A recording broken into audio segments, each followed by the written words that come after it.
நித்திய ஸ்துதிக்குரிய பரிசுத்த நற்கருணைக்கு பக்தியாய் ஆராதனை ஏற்றி செய்யும் புகழ்வோம். நித்திய ஸ்துதிக்குரிய பரிசுத்த நற்கருணைக்கு பக்தியாய் ஆராதனை ஏற்றி செய்யும் புகழ்வோம். நித்திய ஸ்துதிக்குரிய பரிசுத்த நற்கருணைக்கு பக்தியாய் ஆராதனை ஏற்றி செய்யும் புகழ்வோம். பக்தியாய் ஆராதனை ஏற்றி செய்யும் புகழ்வோம். ஹல்லேலூயா. இயேசுவே உம்மை துதிக்கிறோம், உம்மை துதிக்கிறோம். ஆண்டவரே நற்கருணை நாதரே உம்மை துதிக்கிறோம். ராஜாதி ராஜாவே உம்மை துதிக்கிறோம். சர்வ வல்லமை படைத்த தெய்வமாய் எங்கள் நடுவில் வீற்றிருக்கிறவரே உம்மை துதிக்கிறோம். எப்பொழுதும் எங்களை காண்கிறவரே உம்மை துதிக்கிறோம். எங்களை விட்டு விலகாதபடி எங்களுக்கு நல்ல ஆலோசனை கர்த்தராய் இருக்கிறவரே உம்மை துதிக்கிறோம். ஆண்டவரே நானே உனக்கு வழியும் ஜீவனுமாய் இருக்கிறேன் என்று சொல்லி எங்களுடைய வாழ்க்கையில் நல் வழியை எங்களுக்கு ஏற்படுத்தி கொடுத்திருக்கிறவரே உம்மை நன்றி சொல்லி உம்மை துதிக்கிறோம். ஆண்டவரே குருடர்களை பார்க்க செய்தவரே உம்மை துதிக்கிறோம். ஆண்டவரே அந்த நாளில் பார்த்தமே குருடன் இயேசுவே தாவீதின் மகனே என் மீது இறங்கும் என்று உம்மை நோக்கி கூக்குரலிட்டு கூப்பிட்ட வேளையில் அவருடைய குரலை கேட்டு தகப்பனே அவருடைய வாழ்க்கையில் ஒரு அற்புதத்தை செய்தவரே உம்மை துதிக்கிறோம். ஆண்டவரே பெரும் பாடுபட்ட இஸ்திரியை உமது ஆடையின் வெள்ளுமை தொட்ட வேளையிலே தகப்பனே அவர் பூரண குணமடைந்ததால் உம்மை துதிக்கிறோம். ஆண்டவரே உமது வல்லமை பெரியது சுவாமி.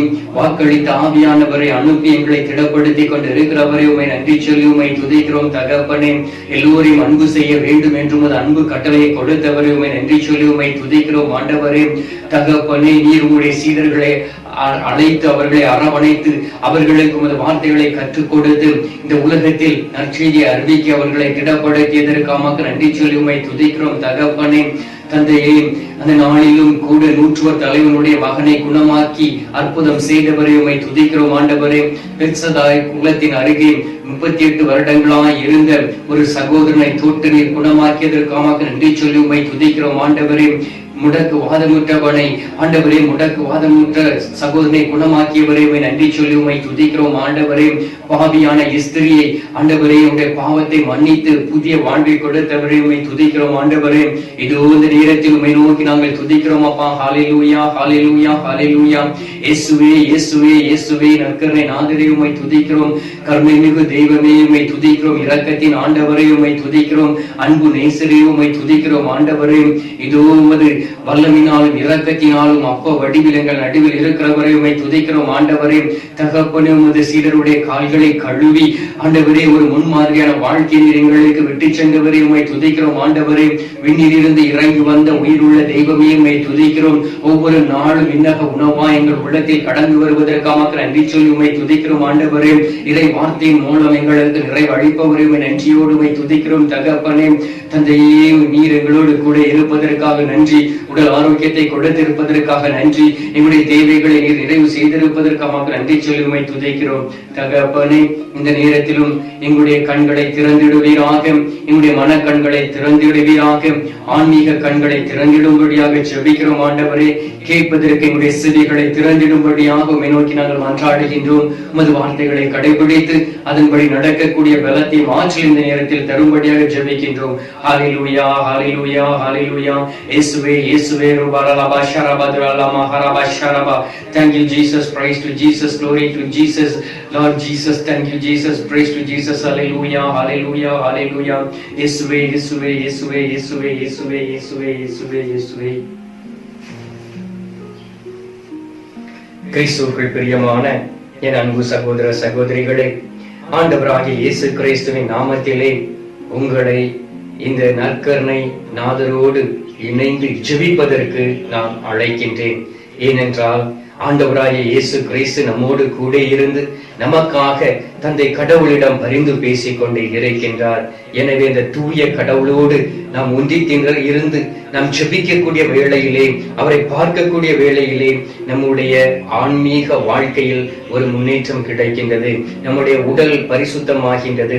நம்முடைய சரீரத்தில் இருக்கக்கூடிய பாவ கரைகள் மாறுகின்றன. நம்முடைய கண்கள் தூய்மையாகுகின்றன. நம்முடைய காதுகள் தூய்மையாகின்றன. எனவே இந்த நேரத்தில் ஆண்டவர் தரக்கூடிய வார்த்தைக்கு நாம் செவி கொடுப்போம். எசையா 66வது அதிகாரம் 9வது இறை வார்த்தையில் இவ்வாறு சொல்லப்பட்டு இருக்கின்றது. பேறு காலத்தை ஏற்படுத்திய நான் மகப்பேற்றை தடை செய்வேனோ என்கிறார் ஆண்டவர். மகப்பேற்றிற்கு காரணமான நான் கருப்பையை அடைத்து விடுவேனோ என்கிறார் உங்கள் கடவுள். அன்பார்ந்தவர்களே, இந்த நாளில் ஆண்டவர் நமக்கு கொடுக்கக்கூடிய இந்த வார்த்தை, உங்களுக்கு தரக்கூடிய வார்த்தை என்னவென்றால், மகப்பேருக்கு காரணமான நான், பேறு காலத்தை ஏற்படுத்திய நான் மகப்பேற்றை தடை செய்வேனோ என்று ஆண்டவர் சொல்லுகின்றார். ஆம் அன்பார்ந்தவர்களே, இந்த உலகத்தில் நாம் பார்க்கின்றோம் அநேக பேருக்கு திருமணமான பிறகு குழந்தை இல்லாமல் இருக்கிறார்கள். அநேக தாய் தந்தையர்கள் மன வருத்தத்தோடும் சோர்வோடும் இருப்பதை நான் பார்த்து இருக்கின்றேன். ஒவ்வொரு ஊரையும் நாம் எடுத்துக்கிட்டோம் என்றால், ஒவ்வொரு ஊரிலும் கிட்டத்தட்ட ஆயிரக்கணக்கான மக்களுக்கு குழந்தை பாக்கியம் இல்லாமல் இருக்கின்றது. ஆனால் ஆண்டவர் இந்த நாளில் உங்களை பார்த்து சொல்லுகின்றார், நான் தான் உங்களை படைத்தேன், உங்கள் உடல் உறுப்புகளை படைத்தது நான். எனவே அந்த கருப்பையை உருவாக்கிய நான் அந்த கரு உருவாக தடை செய்வேனோ என்று ஆண்டவர் சொல்லுகின்றார். நாம் அன்பார்ந்தவர்களே, சில நேரங்களில் சில தடைகள் நம்முடைய வாழ்க்கையில் இருக்கலாம். நம்முடைய வாழ்க்கையில் தடைகள் இருக்கக்கூடிய வேளையிலே ஆண்டவருடைய ஆசீர்வாதம் நமக்குள் வர நாமே தடையாய் இருப்போம். ஆண்டவருடைய வார்த்தையை நாம் உற்று கவனித்தோம் என்றால், சங்கீத ஆசிரியர் அழகாக சொல்லுகின்றார், இளமையில் ஒருவருக்கு பிறக்கும் குழந்தை என்பது வீரனின் கையில் உள்ள அம்புக்கு ஒப்பாகும் என்று சங்கீதத்தில் நாம் பார்க்கிறோம். சங்கீதம் 127வது சங்கீதத்தில் நாம் பார்க்கின்றோம். 3வது வசனத்தில், பிள்ளைகள் ஆண்டவர் அருளும் செல்வம், மக்கள் பேறு அவர் அளிக்கும் பரிசில், இளமையில் ஒருவருக்கு பிறக்கும் குழந்தை வீரனின் கையில் உள்ள அம்பிற்கு ஒப்பாகும் என்று சொல்லப்பட்டு இருக்கின்றது. ஆம் அன்பார்ந்தவர்களே, இளமை பருவத்தில் ஒரு மனிதனுக்கு குழந்தை பாக்கியம் இருக்குமே என்றால் அந்த குடும்பம் நிறைவான ஆசீர்வாதத்தை பெற்றதாக இருக்கும். ஆம் அன்பார்ந்தவர்கள், அந்த காலத்தில் பார்க்கலாம், நம்முடைய மூதாதையருடைய வாழ்க்கையில் பார்க்கலாம், அவர்களுடைய குடும்பத்திலே அநேக குழந்தைகள் இருந்தார்கள். 10, 12, 15, 16 குழந்தைகள் இருந்தார்கள். ஆனால் இப்போ உள்ள காலகட்டத்தில் நாம் பார்க்கக்கூடிய வேளையிலே இயற்கை கூட நமக்கு எதிராக இருக்கின்றது. ஏனென்றால் இயற்கைக்கு எதிராக நாம் போகக்கூடிய வேளையிலே அந்த இயற்கை நமக்கு தடையாய் இருக்கின்றது. அநேகருடைய வாழ்க்கையிலே குழந்தை பாக்கியம் இல்லை.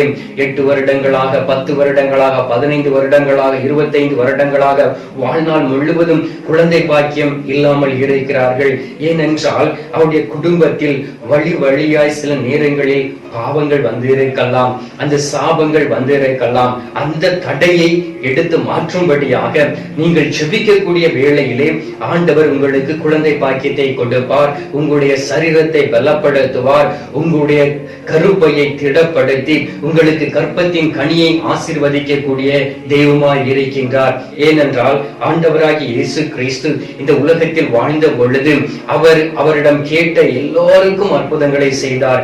யாரையும் நீ பாவி என்று ஒதுக்கிவிடவில்லை, நீ தவறு செய்தாய் என்று ஒதுக்கிவிடவில்லை, சாபம் உன்னிடம் இருக்கிறது என்று சொல்லி அவர்களை ஒதுக்கிவிடவில்லை. அவரை தேடி விசுவாசத்தோடு வந்த பிள்ளைகள் எல்லோரையும் அவர் ஆசீர்வதித்தார், நோய்களை குணமாக்கினார், அற்புதங்களை செய்தார், பெரிய பெரிய காரியங்களை செய்தார். ஆனால் அன்பார்ந்தவர்களே, நாம் நம்மை அர்ப்பணித்து நமக்குள் இருக்கக்கூடிய அந்த கர்வத்தை எடுத்து மாற்றும்படியாக ஆண்டவரிடம் இந்த நாளில் மன்றாட வேண்டும். சில காரியங்களை நாம் பைபிளில் இருந்து நாம் பார்ப்போம். 2 சாமுவேல் 6வது அதிகாரத்தை நீங்கள் வாசித்து பார்த்தீர்கள் என்றால் அதில் ஒரு நிகழ்ச்சி கொடுக்கப்பட்டு இருக்கின்றது. ஒரு அழகான நிகழ்ச்சி, தாவீதை குறித்து. இந்த நாளில் ஆண்டவருடைய உடன்படிக்கை பேழையை எடுத்து சென்று விட்டார்கள் பெலிஸ்தியர்கள். ஆனால் ஆண்டவருடைய உடன்படிக்கை பேழை இஸ்ரவேல் மக்கள் நடுவில் இல்லை. அந்த நேரத்தில் தாவீது அவரோடு இருந்தவர்களும் போய் அந்த உடன்படிக்கை பேழையை திரும்ப எருசலேமுக்கு கொண்டு வருகிறார்கள். அந்த எருசலேமுக்கு கொண்டு வரக்கூடிய வேளையிலே அங்கு என்ன நடக்கிறது என்று நாம் பார்த்தோம் என்றால், 2 சாமுவேல் 6வது அதிகாரம் 5வது வார்த்தையில் சொல்லப்பட்டு இருக்கின்றது. தாவீது இஸ்ரவேல் வீட்டார் அனைவரும் ஒன்றாக இணைந்து இசை கருவிகளோடும் யாழோடும் வீணை சுரமண்டலம் மேளம் தாளம் எல்லாவற்றையும் அந்த உடன்படிக்கை பேழைக்கு முன்பாக நிறுத்தி ஆண்டவரை துதித்து ஆராதித்து பாடி ஆடி அந்த உடன்படிக்கை பேழையை ஆண்டவருடைய பேழையை இஸ்ரவேலுக்குள் கொண்டு வந்தார்கள். அந்த நேரத்தில் என்ன நடக்கிறது என்று பார்த்தோம் என்றால் 2 சாமுவேல் 6வது அதிகாரம் 14வது வார்த்தையில் சொல்லப்பட்டு இருக்கின்றது. தாவீது தான் உடுத்திருந்த அந்த அரச உடையை களைந்து விட்டு நார்பாட்டால் ஆன ஆடையை உடுத்துக் கொண்டு ஆண்டவர் முன்பாக அந்த உடன்படிக்கை பேழைக்கு முன்பாக முழு வல்லமையோடு அவர் முழு வல்லமையோடு நடனமாடி ஆண்டவரை புகழ்ந்து போற்றி வந்து கொண்டு இருக்கின்றார். எனவே அந்த நேரத்தில் வரக்கூடிய வேளையிலே அவருடைய மனைவி, அவருடைய துணைவியார், அவர் பலகனி வழியாக தாவீதினுடைய கோலத்தை பார்க்கின்றார். அவர் ஒரு கோமாளி போல தன்னை தாழ்த்தி கொண்டு ஆண்டவர் முன்பாக நடனமாடி கொண்டு வருகின்றார். அதை பார்த்த அவருடைய உள்ளத்தில் வெறுக்கின்றார். அந்த நேரத்தில் அவர் தாவீதை குறித்து சொல்லுகின்றார், நீ ஒருவனை போல, ஒரு சாதாரண மனிதனை போல, இவ்வாறு ஒரு கோமாளியை போல நீ இவ்வாறு நடனமாடி கொண்டு வருகின்றாயே, நீ ஒரு அரசன் அல்லவா என்று சொல்லுகின்றார். அந்த நேரத்தில் தாவீது தன்னுடைய மனைவிக்கு பதில் மொழியாக சொல்லுகின்றார். 2 சாமுவேல் 6வது அதிகாரம் 22வது வார்த்தையில் சொல்லப்பட்டு இருக்கின்றது, நான் என்னை இன்னும் கடையவனாக்கிக் கொள்வேன், என் கண்முன் என்னை தாழ்த்திக் கொள்வேன். நீ குறிப்பிட்ட அந்த பணிப்பெண்கள் முன்பாக நான் நடனம் இன்னும் வலிமையோடு ஆடுவேன். ஏனென்றால் இந்த கடவுள் தான் எனக்கு இந்த அரச உரிமையை கொடுத்திருக்கின்றார் என்று சொல்லப்பட்டு சொன்னார். அன்பார்ந்தவர்களே, அவர் அவ்வாறு சொன்ன உடனே ஆண்டுடைய வார்த்தை தாவீதுடைய மனைவிக்கு வருகின்றது. நாம் பார்க்கின்றோம் 2 சாமுவேல் 6வது அதிகாரம் 23வது வார்த்தையில் சொல்லப்பட்டு இருக்கின்றது, சவுலின் மகள் மீகாளுக்கு சாகும் வரை குழந்தை இல்லை என்று. ஆம் அன்பார்ந்தவர்களே, ஆண்டவர் அந்த கற்பத்தை அடைத்து விட்டார். எனவே நாம் ஆண்டவருக்கு ஒரு காரியம் செய்யக்கூடிய வேளையிலே அது முழு உள்ளத்தோடு நாம் செய்ய வேண்டும். ஆண்டவர் நம்மிடம் எதையும் எதிர்பார்க்கவில்லை. ஆனால் நாம் ஆண்டவரிடம் ஒரு பொருத்தனை செய்து ஆண்டவருக்காக முழுமையை தம்மை அர்ப்பணித்து ஆண்டவர் கொடுத்த அந்த உத்தமமான வாழ்க்கை நாம் வாழக்கூடிய வேளையிலே ஆண்டவருடைய செயலை செய்யக்கூடிய பிள்ளைகளாய் இருக்க வேண்டும். ஏனென்றால் தாவீது பாவம் செய்து ஆண்டவர் கொடுத்த அந்த மேன்மை இழந்து போய் இருந்தார். மீண்டுமாய் ஆண்டவர் அவருக்கு ஒரு புதிய வாழ்க்கையை கொடுத்தபடியினால், ஆண்டவருடைய வல்லமையும் பிரசன்னத்தையும் அவர் உணர்ந்தபடியினால், ஆண்டவரோடு இணைந்து இருந்தபடியினால், ஆண்டவர் அவருக்கு வெற்றியும் மகிழ்ச்சியும் சந்தோஷத்தையும் அவருடைய வாழ்க்கையில் கொடுத்தபடியினால், ஆண்டவரை அவர் துதித்து ஆராதித்து பாடி ஒவ்வொரு நாளும் அவருக்கு முன்பாக நடனமாடி கொண்டிருந்தார். ஆம் அன்பார்ந்தவர்களே, அவர் அந்த ஆண்டவரை சுவைத்து பார்த்தபடியினால் எப்பொழுதும் ஆண்டவருக்கு பிரியமான காரியங்களை மட்டுமே செய்தார். எனவே ஆண்டவர் அவரை மீண்டுமாய் ஆசீர்வதித்தார். அன்பார்ந்தவர்களே, நம்முடைய வாழ்க்கையிலும் சில நேரங்களில் நாம் ஆண்டவரை வெறுத்திருக்கலாம், இன்னும் ஆண்டவரை முழுமையாய் பின்பற்றாமல் இருந்திருக்கலாம், ஏதோ தானோ என்று ஆண்டவரை ஆராதித்து இருந்திருக்கலாம். கோயிலுக்கு போகக்கூடிய வேளையிலே சாதாரணமாக நாம் கோயிலுக்கு போயிருக்கலாம். அந்த வழிபாடு நடக்கக்கூடிய வேளையிலே அதில் ஆண்டவரை ஆராதித்து வணங்காதபடி ஏதாவது சொந்த காரியங்களை மற்றவரோடு பேசி ஆண்டவருடைய இல்லத்தை நாம் அசிங்கப்படுத்தி இருந்திருக்கலாம். இந்த நேரத்தில் ஆண்டவர் உங்களை நோக்கி சொல்லுகின்றார், என் மகனே மகளே, நீ எல்லாவற்றையும் விட்டுவிட்டு என்னிடம் வா, உன்னிடம் இருக்கக்கூடிய குறைகளை எடுத்து மாற்றுவேன் என்று சொல்லுகின்றார். நாம் இன்னொரு நிகழ்ச்சியை நாம் பைபிளில் இருந்து பார்க்கலாம். அபிரகாமுடைய வாழ்க்கையில் அபிரகாமை ஆண்டவர் அழைக்கின்றார். ஆண்டவர் அவரை அழைத்து அவருடைய பணிக்காக அவரை திடப்படுத்துகின்றார். அபிரகாம் அவருக்கு கீழ்ப்படிந்து வாக்களித்த நாட்டுக்கு செல்லுகின்றார். தன்னுடைய சொந்த நாட்டை விட்டுவிட்டு வாக்களித்த நாட்டிற்கு செல்லுகின்றார். அவர் செல்லக்கூடிய வேளையிலே 14வது அதிகாரத்தில் நாம் பார்க்கலாம். அருமையாக சொல்லப்பட்டு இருக்கின்றது. 15வது அதிகாரம் ஆண்டவர் இவ்வாறு வார்த்தை சொல்லுகின்றார். அபிரகாமுக்குள்ளே ஒரு பயத்தின் ஆவி இருந்தது. எனவே ஆண்டவர் அவருக்கு தரிசனமாகி இவ்வாறு சொல்லுகின்றார். 15:1 சொல்லப்பட்டு இருக்கின்றது, அபிரகாம் அஞ்சாதே, நான் உனக்கு கேடயமாய் இருப்பேன், உனக்கு பெரும் கைமாறு செய்வேன், அதனால் அது கிடைக்கும் உனக்கு என்று சொல்லுகின்றார். ஆம் அன்பார்ந்தவர்களே, கேடயம் என்பது ஒரு போர் வீரன் தன்னுடைய பாதுகாப்புக்காக தன்னுடைய கையில் வைத்திருக்கக்கூடிய ஒரு கேடயம் என்று சொல்வார்கள். ஆம் அன்பார்ந்தவர்களே, ஆண்டவர் அபிரகாமுக்கு ஒரு கேடயமாய் இருந்தார் என்று சொல்லப்பட்டு இருக்கின்றது. ஆண்டவர் அவருக்கு ஒரு வாளாகவும் கேடயமாக இருந்தவரை பாதுகாப்பே என்று வாக்கு கொடுத்தார். வாக்கு கொடுத்த கடவுள் அவரோடு பேசுகின்றார், அவரோடு கூட இருக்கின்றார். எனவே அவருக்கு அவருடைய முதிர்ந்த வயதில் அவருக்கு வாக்களிக்கின்றார். அபிரகாமுக்கு முதிர்ந்த வயதிலும் கூட குழந்தை இல்லை. 75 ஆண்டுகளாக அவருக்கு குழந்தை பாக்கியம் இல்லை. ஆண்டவர் அவருக்கு தரிசனமாகி அவரோடு பேசுகின்றார். அவரோடு எவ்வாறு பேசுகின்றார் என்றால் நாம் பார்க்கின்றோம். தொடக்க நூல் 17வது அதிகாரம் 22வது வார்த்தையில் சொல்லப்பட்டு இருக்கின்றது. அவருடன் பேசி முடித்த பின் கடவுள் அபிரகாமை விட்டு சென்றார். பாருங்கள், விண்ணகத்தில் இருந்து ஆண்டவர் அபிரகாம் முன்பாக இறங்கி வந்து அவரோடு அமர்ந்து அவரோடு பேசக்கூடிய ஒரு கடவுளாய் இருந்தார். அந்த அளவுக்கு அபிரகாம் கடவுள் மீது நம்பிக்கை வைத்தார். அதை ஆண்டவர் நீதியாக கருதினார் என்று ஆண்டவருடைய வார்த்தை சொல்லுகின்றது. எனவே ஆண்டவர் வாக்கு கொடுத்தபடி ஆண்டவர் அவருக்கு குழந்தை பாக்கியத்தை கொடுத்தார். அவருக்கு அந்த குழந்தை பாக்கியத்தை கொடுத்து ஆசீர்வதிக்கும் பொழுது இவ்வாறு சொல்லுகின்றார், நான் செய்யவிருப்பதை நான் அபிரகாமிற்கு மறைப்பேனோ என்று ஆண்டவர் சொல்லுகின்றார். தொடக்க நூல் 18வது அதிகாரம் 17வது வார்த்தையில் சொல்லப்பட்டு இருக்கின்றது. ஆண்டவர் அந்த நேரத்திலே அவருக்கு தரிசனமாய் சொல்லுகின்றார், நான் எந்த செய்கிறேனோ என் விருப்பம் எல்லாவற்றையும் அபிரகாமுக்கு சொல்வேன் என்று சொல்லுகின்றார். ஆம் அன்பார்ந்தவர்களே, அதே ஆண்டவர் தான் நம்மோடு கூட இருக்கின்றார். ஏன் ஆண்டவர் நம்மை பார்த்து இந்த வார்த்தையை சொல்ல முடியவில்லை? நான் என்னுடைய மகனுக்கும் மகளுக்கும் நான் சொல்லவிருப்பதை மறைக்க மாட்டேன் என்று ஆண்டவர் ஏன் உங்களை பார்த்து சொல்லவில்லை? ஏன் என்னை பார்த்து சொல்லவில்லை? ஏதோ ஒரு தடை இருக்கின்றது. இன்னும் நாம் மனம் மாறி நாம் ஆண்டவரை ஆராதிக்கக்கூடிய வேளையிலே, ஆண்டவரோடு இணைந்திருக்கக்கூடிய வேளையிலே ஆண்டவர் அபிரகாமோடு பேசியது போல் நம்மோடு பேசுவார். ஆண்டவர் சொல்வார், தாவீதுடன் சொன்னது போல் என்னுடைய புயம் எப்பொழுதும் தாவீதோடு கூட இருக்கும் என்று சொன்ன ஆண்டவர் இந்த நாளில் உங்களை பார்த்து சொல்வார், என்னுடைய புயம் எப்பொழுதும் உம்மோடு கூட இருக்கும், உனக்கு முன்பாக செல்லும் என்று ஆண்டவர் சொல்வார். ஆம் அன்பார்ந்தவர்களே, ஆண்டவர் நம்மை ஆசீர்வதித்துக் கொண்டு இருக்கின்றார். குழந்தை பாக்கியம் இல்லாதவர்களுக்கு குழந்தை பாக்கியத்தை கொடுப்பதற்காக ஆண்டவர் இந்த நேரத்தில் உங்களை திடப்படுத்திக் கொண்டு இருக்கின்றார். அன்பார்ந்தவர்களே, உங்களுடைய கற்பத்தின் கனியை ஆசீர்வதிப்பதற்காக ஆண்டவர் உங்களுடைய கற்பத்தை பலப்படுத்திக் கொண்டு இருக்கின்றார். எனவே இந்த நாளில் நாம் அவரிடம் கருத்தாய் ஜெபிக்க வேண்டும். இன்னொரு நிகழ்ச்சியும் நாம் பார்க்கலாம். புதிய ஏற்பாடில் இருந்து லூக்கா 1வது அதிகாரம் 67வது வார்த்தையில் சொல்லப்பட்டு இருக்கின்றது. அந்த நாளில் செக்கேரியா எலிசபெத் 2 பேருக்கும் குழந்தை பாக்கியம் இல்லை. அவர்களும் முதிர்ந்த வயதை அடைந்து இருக்கிறார்கள். ஆனால் அவர்கள் ஆண்டவருக்கு முன்பாக ஒரு நீதிமான்களாக வாழ்ந்து கொண்டு இருந்தார்கள். ஒரு பரிசுத்த வாழ்க்கை வாழ்ந்து கொண்டு இருந்தார்கள். ஆண்டவர் அவர்களுடைய உள்ளத்தை பார்த்தார். இந்த மக்கள் அவதூறாய் அவர்களை நோக்கி பேசக்கூடிய வேளையிலே அந்த வார்த்தைகளை கேட்டு அந்த நேரத்திலே அவர் செக்கேரியாவுக்கு தரிசனமாகி, உமக்கு நான் ஒரு ஆண் குழந்தையை கொடுப்பேன், அவருக்கு நீ யோவான் என்று பெயரிட வேண்டும் என்று சொல்லுகின்றார். ஆம் அன்பார்ந்தவர்களை, லூக்கா 1வது அதிகாரம் 67வது வார்த்தையில் சொல்லப்பட்டு இருக்கின்றது.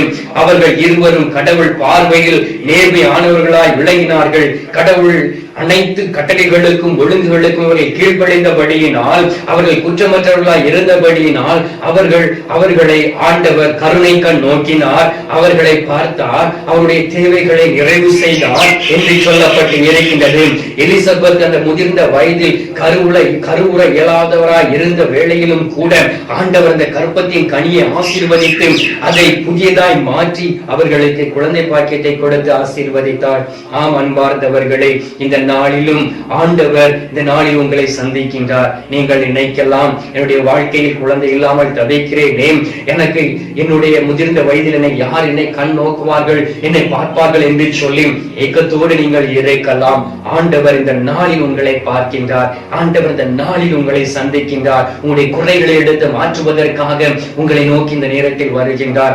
எனவே விசுவாசத்தோடும் ஆபிரகாமுக்கு இந்த விசுவாசத்தை தரும்படியாக ஜெபிப்போம். தாவீதுக்குள் இருந்த அந்த உறுதியான மனப்பாங்கை தரும்படியாக ஜெபிப்போம். தூய ஆவியின் பலத்தையும் வல்லமையும் தரும்படியாக இந்த நேரத்தில் நாம் ஜெபிப்போம். அந்த முதிர்ந்த வயதில் எலிசபெத்தும் செகேரியாவும் ஆண்டவர் மீது நம்பிக்கையோடும் விசுவாசத்தோடும் இருந்து நீதிமான்களாய் வாழ்ந்தது போல் நாமும் வாழ வேண்டும் என்கின்ற ஒரு ஆசீர்வாதத்தை கேட்டு இந்த நேரத்தில் என்னோடு இணைந்து நீங்கள் ஜெபியுங்கள். ஆண்டவர் தரக்கூடிய அந்த அற்புதமான விடுதலையும் ஒரு அற்புதத்தையும் உங்கள் வாழ்க்கையில் தரும்படியாக, அதை பெற்றுக்கொள்ளக்கூடிய பலத்தை பெற்றுக்கொள்ளும்படியாக இந்த நேரத்தில் நீங்கள் விசுவாசமாய் காத்திருங்கள். ஆண்டவர் பெரிய காரியங்களை செய்ய போகின்றார். இந்த நேரத்தில் நாம் ஜெபிக்கலாமா? அன்பார்ந்தவர்களே, ஒருமனப்பட்டு கண்களை மூடி ஆண்டவரை நோக்கி இந்த நேரத்தில் நாம் ஜெபிப்போம்.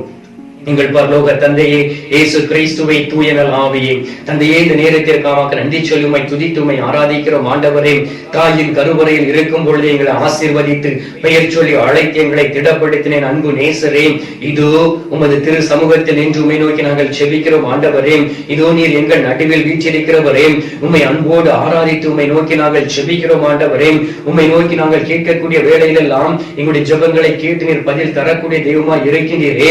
அதற்காக உமக்கு நன்றி சொல்லி உம்மை துதிக்கிறோம். ஆண்டவரே, எங்களுடைய வாழ்க்கையில் இருக்கக்கூடிய தடைகளை எல்லாவற்றையும் எடுத்து மாற்றி ஆண்டவரே, எங்களுக்கு ஒரு தாயும் தகப்பனுமா இருந்து வழி நடத்தி கொண்டு இருக்கிறீரே. உம்மை நன்றியோடு உம்மை துதிக்கிறோம். ஆண்டவரே, உமது பிள்ளைகளாகி நாங்கள் உண்மை எங்களுக்கு தாயும் தகப்பனுமா இருக்கக்கூடிய உம்மை நோக்கி நாங்கள் வந்து கேட்கிறோம். அப்பா ஆண்டவரே, தாய் தன் பிள்ளையை மறந்தாலும் நான் உன்னை மறக்க மாட்டேன் என்று நீர் வாக்கு கொடுத்தீரே. இந்த நாளிலும் ஆண்டவரே, யார் யாருக்கெல்லாம் குழந்தை பாக்கியம் எல்லாம் என்று சொல்லி உம்மை நோக்கி ஜெபிக்கிறார், மன வருத்தத்தோடு இருக்கிறார்களோ, சோர்வோடு இருக்கிறார்களோ, பலவீனத்தோடு இருக்கிறார்களோ, அவதூறு வார்த்தைகளை கேட்டு மனம் நொறுங்கி போய் இருக்கிறார்களோ, அவர்களை நீர் சந்திக்கும்படியாக உம்மை நோக்கி நாங்கள் ஜெபிக்கிறோம். ஆண்டவரே, தகப்பனே, இந்த நாளிலும் தகப்பனே, நீர் அவர்களை பலப்படுத்தும். அன்னை மரியாள் சொன்னார்களே, லூக்கா 1:38 வார்த்தையில், மரியா நான் ஆண்டவருடைய அடிமை என்று சொல்லி முழுமையாய் தம்மை அர்ப்பணித்த பொழுது இந்த பரிசுத்தாவின் வல்லமை பலமாய் இறங்கி வந்ததே சுவாமி. இந்த நாளிலும் தகப்பனே, நீர்களுடைய கற்பத்தின் கனிகளை தொடுவீராக, உமது வார்த்தையின்படி தொடும்படியாக ஜெபிக்கிறேன். ஆண்டவரே, தகப்பனே, நீர் அவர்களை ஆசீர்வதிக்காவிட்டால் இந்த உலகத்தில் யாரும் ஆசீர்வதிக்க முடியாது. நீரே மருத்துவருக்கெல்லாம் மருத்துவராய் இருக்கின்றீர். நீரே நோய்களை குணமாக்கக்கூடிய தெய்வமாய் இருக்கின்றீர். ஆண்டவரே, ஏதாவது உடல் உறுப்புகளில் குறை இருக்கலாம். ஆண்டவரே, நீர் தொட்டு குணமாக்கும்படியாக ஜெபிக்கிறேன். ஆண்டவரே, கணவருடைய சரீரத்தில் ஆண்டவரே பலவீனம் இருக்கலாம், மனைவியுடைய சரீரத்தில் பலவீனம் இருக்கலாம். நீர் அவர்களை தொடுவீராக. நீர் அற்புதமான ஒரு குழந்தையை கொடுத்து ஆசீர்வதிக்கும்படியாக ஜெபிக்கிறோம். ஆண்டவரே, உமக்கு சாட்சியுள்ள பிள்ளைகளாய் இருக்கக்கூடிய பலத்தை கொடுப்பீராக. எனக்கு ஆண்டவர் இந்த குழந்தையை கொடுத்திருக்கின்றார் என்று சொல்லி விசுவாசத்தோடும் உறுதியோடும் அந்த குழந்தை உமக்கே தரக்கூடிய பாக்கியத்தையும் வல்லமையும் கொடுக்கும்படியாக உம்மை நோக்கி நான் ஜெபிக்கிறேன். ஆண்டவரே, தகப்பனே, உம்மால் முடியாத காரியம் ஒன்றும் இல்லை. ஆண்டவரே, அன்னை மரியாள் சொன்னது போல் உம்மால் முடியாத காரியம் ஒன்றும் இல்லை. ஆண்டவரே, இல்லாத பொருளை கூட உருவாக்கி கொடுக்கக்கூடிய நீர் இந்த நாளில் நீர் கற்பத்தின் கனிகளை ஆசீர்வதியும். நீர் தொட்டு பலப்படுத்தி விட்டதற்காக நன்றி. யாரெல்லாம் கண்ணீரோடு ஜெபிக்கிறார்களோ அவர்கள் கண்ணீரை துடைத்து குழந்தை பாக்கியத்தை கொடுத்து விட்டதற்காக நன்றி சொல்லி உம்மை துதிக்கின்றோம். மீட்பெரும் இரட்சகருமான இயேசுவின் திருக்கரத்தில் ஒப்புக் கொடுத்து எங்கள் தாய் கன்னி மரியாள் வழியாக ஜெபிக்கின்றோம். எங்கள் நல்ல தந்தையே, ஆமென். அன்பார்ந்தவர்களே, ஆண்டவர் நம்முடைய ஜெபத்தை கேட்டு இருக்கின்றார். இந்த நாளிலும் விசுவாசத்தோடு தொடர்ந்து ஜெபியுங்கள், உபவாசம் இருந்து ஜெபியுங்கள். இந்த லாக்டவுன் முடிந்த பிறகு நீங்கள் கணவன் மனைவியுமாக போய் நல்ல ஒரு பாவ சங்கீர்த்தனம் செய்து தொடர்ந்து நற்கருணை நாதரை உங்களுடைய உள்ளத்தில் நீங்கள் பெற்றுக்கொள்ளுங்கள். உங்களுக்கு ஆண்டவர் குழந்தை பாக்கியத்தை கொடுத்து ஆசீர்வதிப்பார். நானே உங்களுக்கு ஒரு சாட்சியாய் நிற்க முடியும். உங்களை குறித்து நான் சாட்சி சொல்ல முடியும். ஏனென்றால் அநேக பேருக்கு குழந்தை பாக்கியம் இவ்வாறு கிடைத்திருக்கிறது. எனவே அன்பார்ந்தவர்களே, இந்த வழியை நான் அநேக மக்களை நான் வழி நடத்தி இருக்கின்றேன். எனவே நீங்கள் விசுவாசத்தோடு ஆண்டவரிடம் கேளுங்கள், இறை வார்த்தைகளை தியானிங்கள். அன்னை அன்னை மரியாள் அந்த இறை வார்த்தைகளை உள்ளத்தில் இறுக்கி வைத்திருந்தபடினால் பரிசுத்த ஆவியின் வல்லமையினால் அவர் கருவுற்று ஆண்டவராய் இயேசு கிறிஸ்துவை மீட்பராக நமக்கு கொடுத்தார். எனவே இந்த நேரத்தில் நாம் ஆண்டவரிடம் தொடர்ந்து நாம் ஜெபிப்போம். அன்பார்ந்தவர்களே, உங்களுக்கு ஒவ்வொரு நாளும் நற்கருணை நாதர் உங்களை தேடி உங்களை வந்து பார்த்து கொண்டு இருக்கின்றார், உங்களை சந்திக்கின்றார். எனவே நீங்கள் நற்கருணை நாதரை அதிகாலையில் நீங்கள் சந்திக்க வேண்டுமே என்றால், முகமுகமாய் அப்ரஹாம் சந்தித்தது போல் சந்திக்க வேண்டும் என்றால், நீங்கள் இந்த யூடியூப் சேனலை பார்க்கக்கூடிய வேளையிலே அதன் அடியில் சப்ஸ்கிரைப் அப்படின்னு சொல்லி ஒரு பட்டன் இருக்கும். அதை நீங்கள் கிளிக் செய்து அந்த பெல் பட்டனையும் கிளிக் செய்யக்கூடிய வேளையிலே அதிகாலையில் 6 மணி அளவில் இந்த புரோகிராம் உங்களுக்கு வரும். எனவே தொடர்ந்து ஒரு லைவாக உங்களுக்கு கிடைக்கும். அன்பார்ந்தவர்களே, உங்களுக்காக நான் ஜெபிக்கின்றேன். எனக்காக தொடர்ந்து ஜெபியுங்கள். இந்த நேரத்தில் ஆண்டவர் தரக்கூடிய இந்த ஆசீர்வாதத்தை பெற்றுக் கொள்வோம். எல்லாம் அல்ல இறைவன் பிதா, சுதன், பரிசுத்த ஆவி உங்களை ஆசீர்வதித்து உங்களுக்காக அவர் வைத்திருக்கக்கூடிய திட்டங்களை நிறைவேற்றி உங்களுடைய கற்பத்தின் கனியை ஆசீர்வதிப்பாராக. ஆமென்.